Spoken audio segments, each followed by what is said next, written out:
To begin the surgery, your surgeon will make an incision on the front of your knee, cutting through the tissue surrounding the muscles and bone. The kneecap or patella is rotated to the outside of the knee to help your surgeon see the area where the implant will be placed. With the end of the thigh bone or femur now exposed, your surgeon will use special cutting instruments to measure and make precise cuts of the bone. The end of the femur is cut into a shape that matches the corresponding surface of the metal femoral component. This component is then attached to the prepared end of the femur. Next, the shin bone or tibia is prepared with a flat cut on the top. The exposed end of the bone is sized to fit the metal and plastic tibial components. The metal component is then inserted into the bone. A plastic insert or bearing surface is then snapped into the tibial component. The femoral component will slide on this plastic as you bend your knee. If needed, the kneecap or patella is also cut flat and fitted with a plastic patella component. Your surgeon may choose to use cement to help fix the implants on your bone. Your surgeon will conduct several tests during the surgery to ensure the correct sized components are used to help you regain good balance and motion in your knee. Your surgeon will rinse out the debris from your knee with sterile fluid and then close the wound in layers with stitches and/or staples. A plastic drain may be placed in your knee to remove blood from the inside of the joint that can accumulate after surgery. The plastic drain will eventually be removed. When you awaken from surgery, you'll be in the recovery room.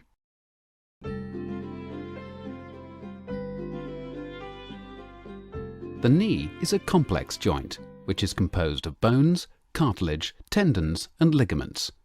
In the knee, the ends of two bones, the femur on top and the tibia below, are covered by a smooth, firm coating called articular cartilage.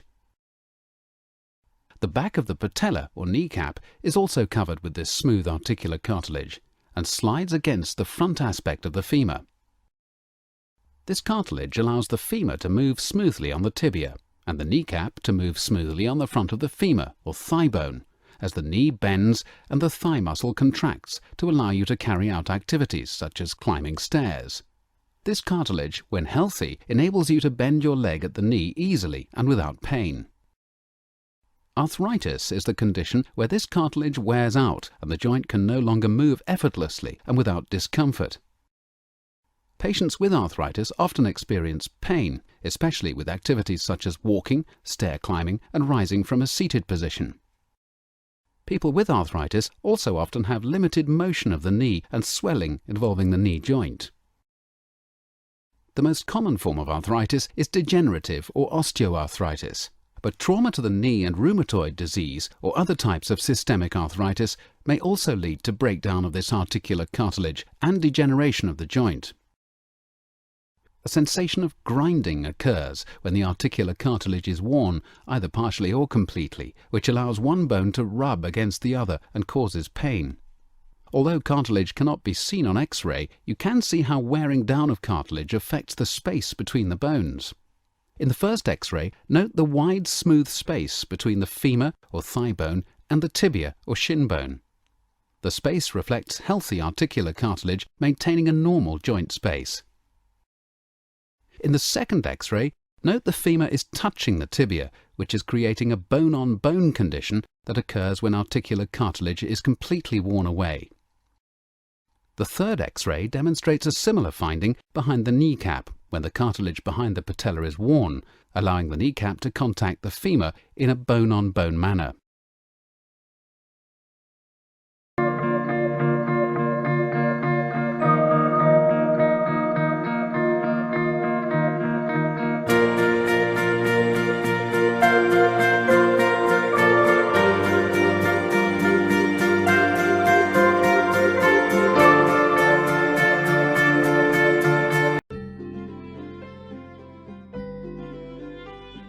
To begin the surgery, your physician will make an incision in the skin over your hip joint, cutting through the skin, soft tissue, and muscle to access the hip. Once the hip is reached, the ball is dislocated from the socket and removed from the end of the femur with a saw. The socket, or acetabulum, is exposed. After measuring the size of the socket to guide accurate selection, the appropriate reamer, a cheese grater type device, is used to create a perfect hemispherical bone socket that matches the external shape of the acetabular cup. The cup is carefully positioned in the bony socket. This cup is held in place using a number of methods depending upon surgeon preference and your bone quality. These methods may include bone cement to hold the cup in place. Most cups are designed to allow bone to grow into the metal surface to hold the cup in place. These cups have a roughened or specially prepared surface, which is designed to allow ingrowth of bone into the metal itself. This type of fixation may be augmented by screws to help fix the cup in place while bone growth takes place. The inside of the femur, or thigh bone, is then cleared with various types of devices, and a prosthesis is placed into the femur. A trial ball is placed on the top of the femoral stem, and a plastic insert is placed into the cup. The hip joint is then articulated by placing the ball in the artificial socket. The hip is evaluated for the type and amount of motion it has and the stability of the joint. That is, the inability of the ball to dislocate from the socket easily. Once the appropriate combination has been found, the ball is then placed onto the femoral stem and the final insert is placed into the cup.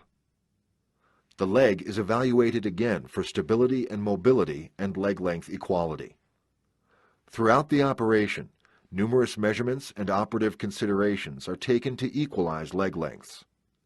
However, the primary goal is to achieve a stable, non-dislocating hip.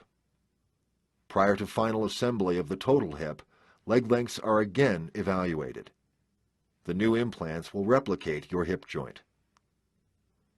Your physician will rinse out debris from the hip joint with sterile fluid and then close the wound in layers with stitches and/or staples. A plastic drain may be placed in your hip and removed later. The purpose of the drain is to remove blood from the inside of the joint and tissues that might accumulate in the area after surgery. When you awaken from surgery, you will be in the recovery room.